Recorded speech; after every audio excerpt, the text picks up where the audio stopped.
Hermanos, bienvenidos a una entrega más de la reflexión de la palabra. Hoy sábado 12 de abril del año 2025, sábado quinto de Cuaresma. El color litúrgico es morado, las lecturas corresponden al ciclo C. La primera lectura la tomamos del libro del profeta Ezequiel, capítulo 37, versículos 21 al 28.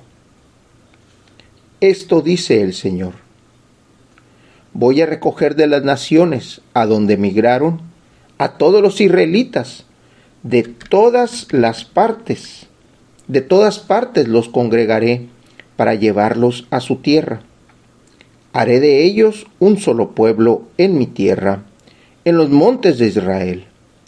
Habrá un solo rey para todos ellos, y nunca más volverán a ser dos naciones, ni dividirse en dos reinos. Ya no volverán a mancharse con sus ídolos, sus abominaciones y con todas sus iniquidades.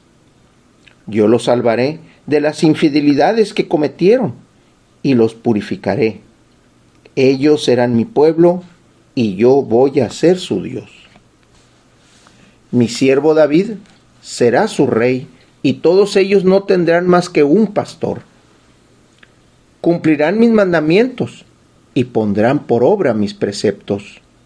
Habitarán en la tierra que di a mi siervo Jacob, y en la que habitaron los padres de ustedes, y ahí vivirán para siempre ellos, sus hijos y sus nietos. Mi siervo David será su rey para siempre. Voy a hacer con ellos una alianza eterna de paz. Los asentaré, los haré crecer, y pondré mi santuario entre ellos para siempre. En medio de ellos estará mi pueblo. Yo no voy a ser su Dios, y ellos van a ser mi pueblo. Las naciones sabrán que yo soy el Señor, que santifica a Israel, cuando vean mi santuario en medio de ellos para siempre. Hermanos, cerramos esta semana quinta de Cuaresma. Termina la preparación para recibir al Señor. Mañana, en la celebración que tendremos, recordaremos cómo el Señor entra a Jerusalén y el pueblo lo recibe como recibiría al rey David, aclamándolo entre glorias y vítores. Es lo que el profeta Ezequiel nos está dando hoy. Él será el rey para siempre. Al reunir al pueblo, al darle nuevamente la restitución de ese pueblo escogido por Dios, ese pueblo que nace de la fe de Abraham y que la hace y la mantiene, el Señor lo recoge otra vez, lo reúne de nueva cuenta y hace esa alianza. Ellos van a ser mi pueblo y yo voy a ser su Dios. Ese pueblo que mañana va a recibir al Mesías. Ese pueblo que el día de mañana va a recibir al que los ha de unir. El pueblo que lanza sus glorias. El pueblo que reconoce la grandeza de Jesús. Pero también va a ser el pueblo que lo va a reconocer como el rey que los va a unificar. Como el rey que los ha de hacer una sola nación.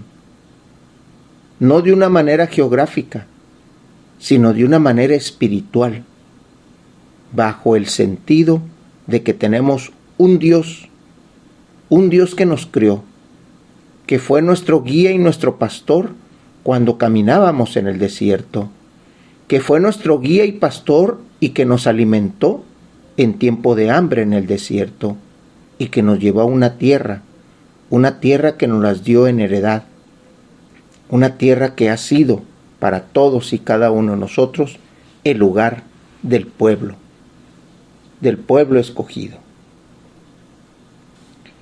Del Evangelio lo tomamos del evangelista Juan, capítulo 11, versículos del 45 al 56.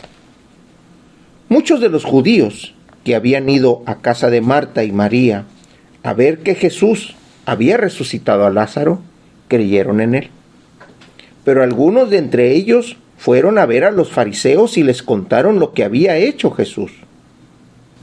Entonces los sumos sacerdotes y los fariseos convocaron al Sanedrín y decían: ¿qué será bueno hacer? Este hombre está haciendo muchos prodigios, y si lo dejamos seguir así, van a creer en él. Van a venir los romanos y destruirán nuestro templo y nuestra nación. Pero uno de ellos, llamado Caifás, que era sumo sacerdote aquel año, les dijo: ustedes no saben nada. ¿No comprenden que conviene que un solo hombre muera por el pueblo y no toda la nación perezca? Sin embargo, esto no lo dijo por sí mismo, sino que siendo sumo sacerdote aquel año, profetizó que Jesús iba a morir por la nación, y no solo por la nación, sino también para congregar a la unidad a los hijos de Dios que estaban dispersos. Por lo tanto, desde aquel día tomaron la decisión de matarlo. Por esta razón, Jesús ya no andaba públicamente entre los judíos, sino que se retiró a la ciudad de Efraín, en la región contigua al desierto, y ahí se quedó con sus discípulos. Se acercaba la Pascua de los judíos, y muchos de las regiones circunvecinas llegaron a Jerusalén antes de la Pascua para purificarse. Buscaban a Jesús en el templo y se decían unos a otros: ¿qué pasará?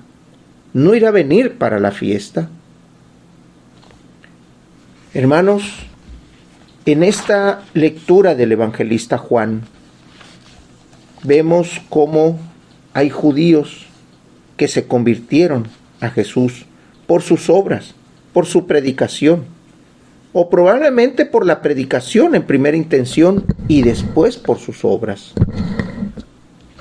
Este fue el testimonio, el milagro, el punto de quiebre para que el pueblo, el Sanedrín sobre todo, tomara esa decisión tan fuerte de matarlo.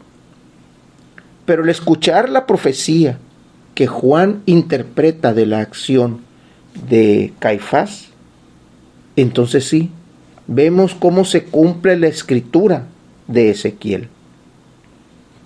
Aquel que viene y que va a unir, aquel que da su vida, aquel que da la promesa del reinado, ese es Jesús. Y aquí Caifás lo predice. ¿No comprenden que conviene que un solo hombre muera por el pueblo y no que toda la nación perezca? Esa fue la palabra clave para entender el sacrificio de Jesús. Jesús vino haciendo el bien. Jesús declaraba todo como bien, incluso los alimentos que algunos decían que eran impuros, incluso el sábado que decían que había que guardarlo, porque hacer el bien era parte de su misión. Es parte del mensaje del Padre y es lo que viene y nos transmite. El sábado está hecho para el hombre, no el hombre para el sábado. Los alimentos son puros porque ya han sido purificados por quien los creó. La ley viene a tomar sentido porque tenemos que estar a favor y a cuidado del hermano. Eso es lo que el pueblo no entendía, porque veía la ley como algo que no debía de reinterpretarse, sino de aplicarse. Jesús, al traer estas verdades, hace que el pueblo se agite. Y no es que se agite en su contra, sino en su manera de ver la ley. Por eso esta decisión que toman los del Sanedrín, en especial Caifás, lo hace de alguna manera en bien del pueblo. Y no es que digamos en el bien en ese momento, sino en el bien en el pueblo, porque gracias a la crucifixión, 3 días después, se hace la resurrección. La resurrección que Dios Padre hace en su Hijo. Y eso es lo que inicia la congregación de su pueblo. La unión de los dispersos. Por eso, hermanos, en este fin de semana, de esta quinta semana de Cuaresma, preparemos el corazón, preparemos nuestros ramos, preparemos nuestros mantos para recibir al que ha de venir a ser sacrificado, para recibir aquel que ha de unirnos en nuestro corazón a nuestro hermano, y sobre todo para aquel que nos da a entender la ley y nos unifica en el Padre, aquel que dio su vida por la unión de todos los dispersos. Hermanos, Dios los bendiga.